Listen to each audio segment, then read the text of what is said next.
Hello, everyone. We are on to a new episode of With Love, Solé. Gotta get this guy going here. That's most important. Okay.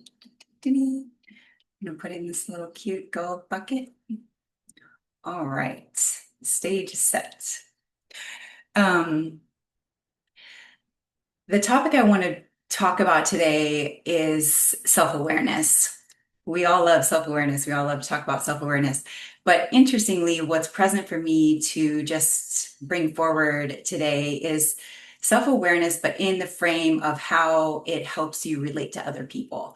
Because I think that if you're self-aware, it means that you understand fundamentally that you are having your own experience and you're aware that this is a temporary experience that you are having in this moment, and that you can be sitting next to somebody else and going through the exact same thing and they could be having a completely different experience.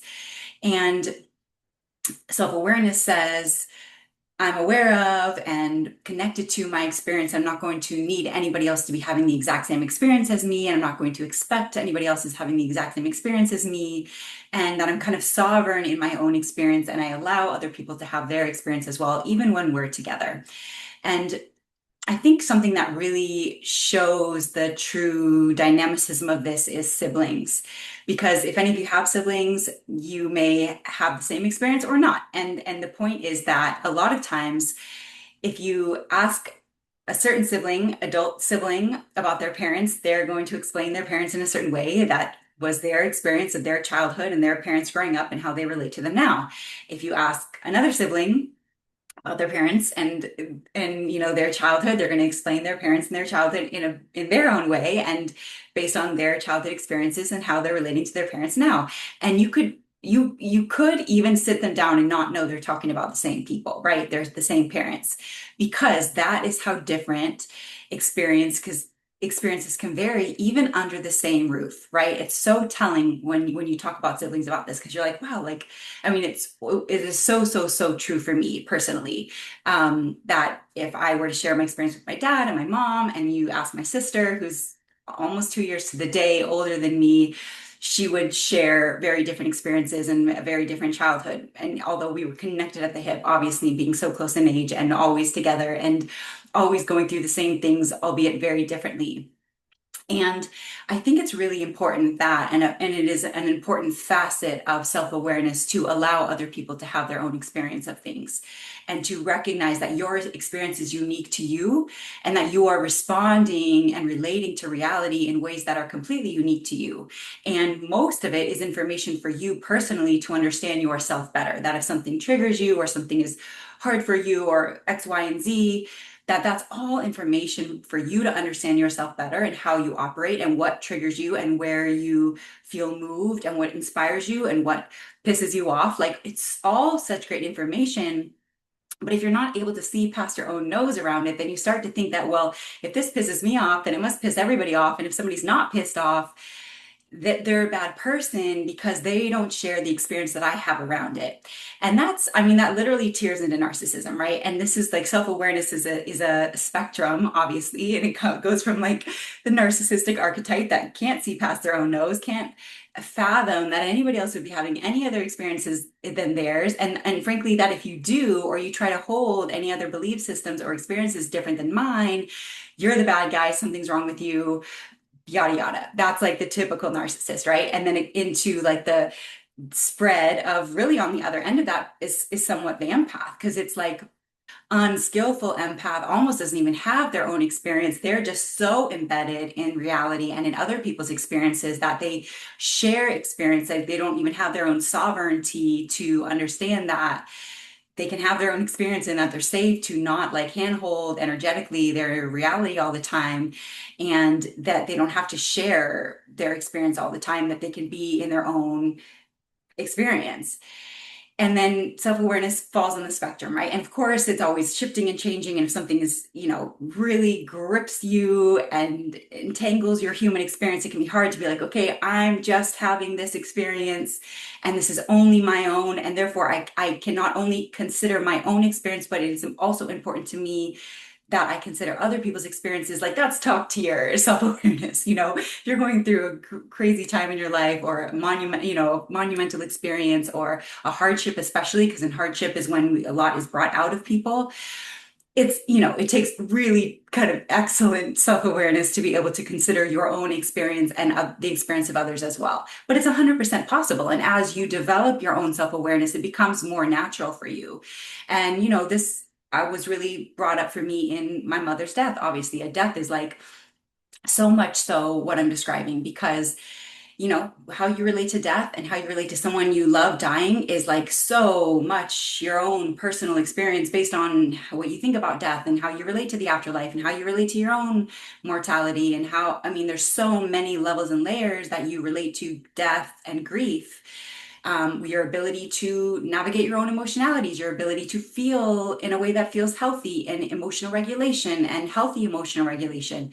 Some people stuff, they didn't feel it all, and other people were just crying all the time in ways that was almost kind of inappropriate, right? So there's so many levels to something like that, right? It's a perfect example of what I'm describing, of being like, okay, this is my experience right now. And it's healthy and it's okay for me to feel however I feel. There's not right or wrong. There's not right or wrong. That's important. It's a big piece of self-awareness, is not judging your experience, but rather neutrally being aware of it so that you can experience whatever it is and, release what needs to be released in a way that feels healthy and appropriate. And also read the room if that's what the circumstance is asking for, right? Because you can't just dissolve into your own experience and make it all about you while 10 other people in the same room are going through the exact same thing and it's not all about you. But you're very much okay to have your own experience in that moment, but you can't expect others to have the same experience, and you can't expect others to coddle your experience when they too are having a stark experience that they too need to go through and feel and experience for themselves. So that's where the pairing of kind of self-awareness and like the ability to see beyond yourself come together. And to me, it is all about self-awareness, because if you're aware enough of your own experience, you realize that it is just that, your own experience. It's not the experience of the collective. It's not the experience of those around you. Your unique experience is very specific to your makeup and what drives you and what moves you and what motivates you and what inspires you and what triggers you. And when you know that, then your experience, especially the experiences that feel kind of volatile or jarring, are actually great master teachers for you, because they've shown you where you can be jarred. They've shown you where you come out of your frame, or where you come out of your emotional regulation, or where you disconnect from yourself, or you abandon yourself, or you stuff how you're feeling. Like there's so much information in your own experience that if you can sit with it and allow it to be your own experience, it's going to be a master teacher for you.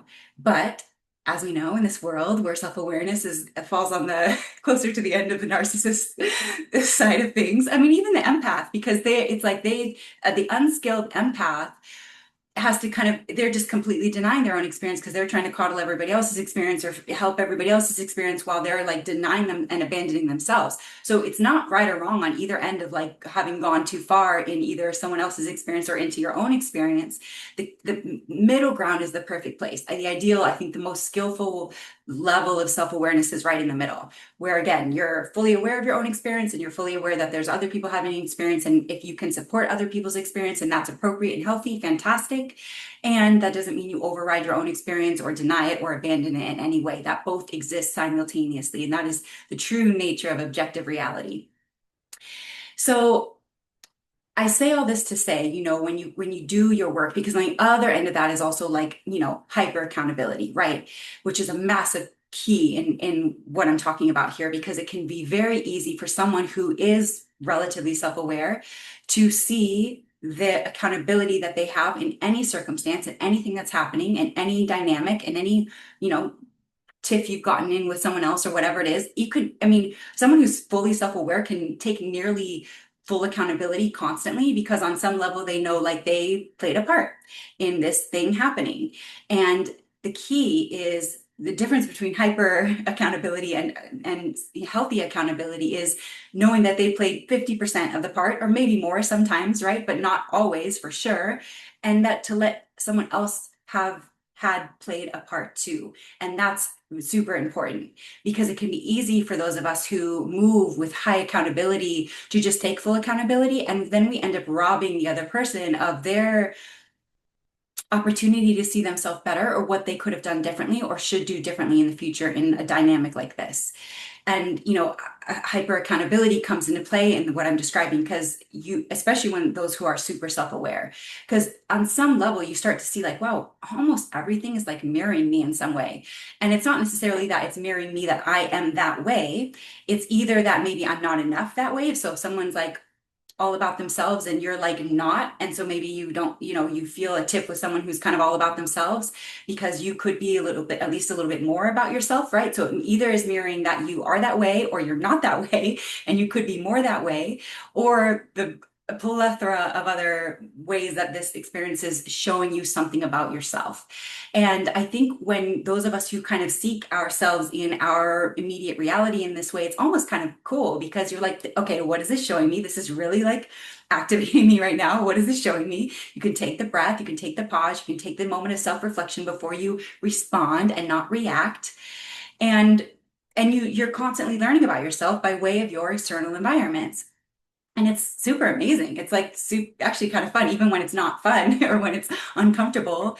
It's a really neat way of traveling because you start to see how completely your world reflects you. And that also means that, wow, if I fine tune these things here, then it will reflect what I want it to reflect.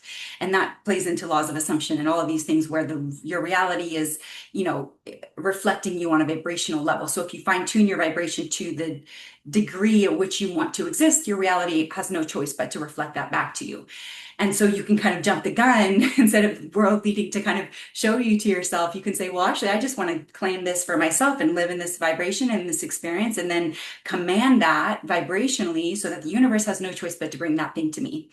And so it's a cool way of seeing the world, self-awareness and the ability to see yourself in all things and to read the room in your subjective reality is really quite interesting. And I think those of us who are again on the kind of awakening path or on the seeking path, you start to see this and you start to realize like actually all of life is the spiritual teacher.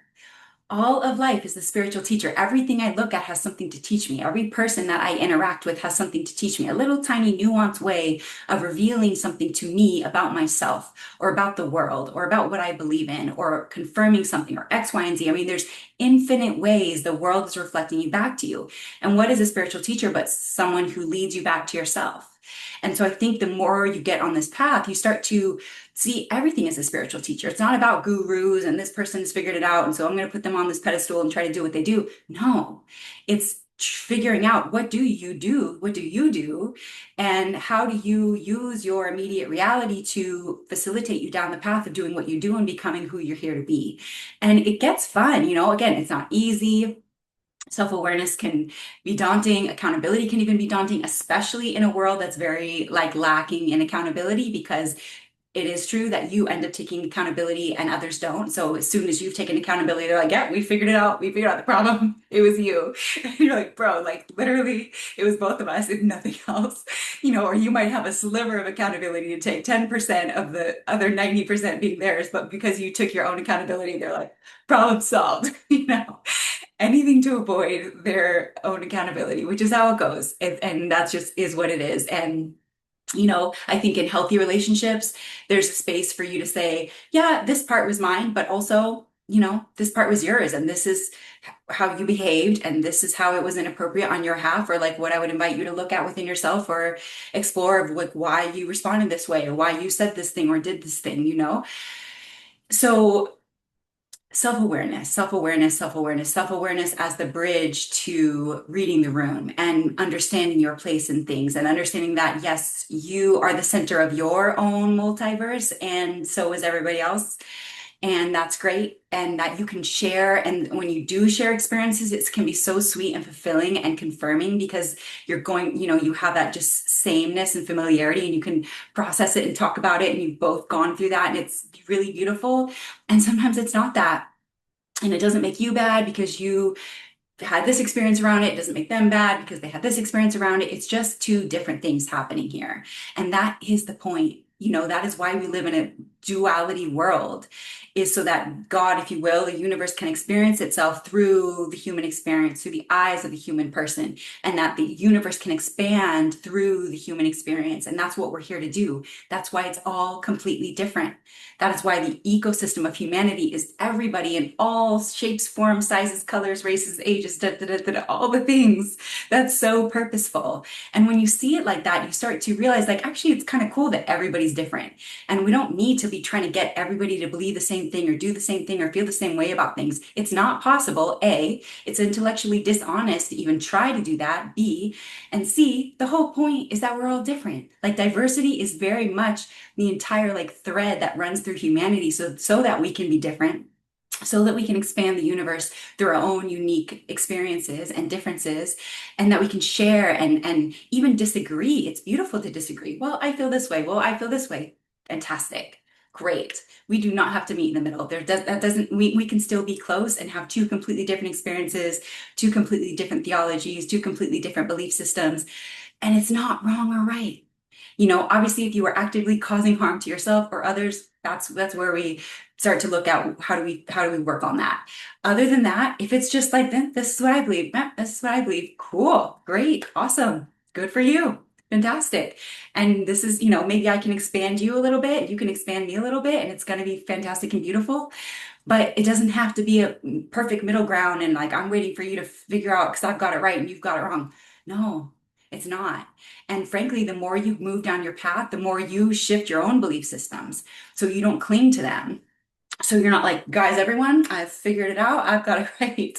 You're just like, yeah, this is what I'm working on right now. This is where I'm at. This is what I believe in. And this thing has been pretty consistent for me for a decade. So I think I feel pretty solidly about this for me and what I believe in terms of what God, universe, life, humans, whatever it is, aliens, whatever it is, threads that have stayed with you. And that, maybe you get a little bit more concrete on your beliefs as they stay with you, but some don't and some go. And you have to be willing to question your own beliefs to make sure that they really truly are fundamental to how you're operating and not just something you've clinged to or identified with and therefore can't let go of.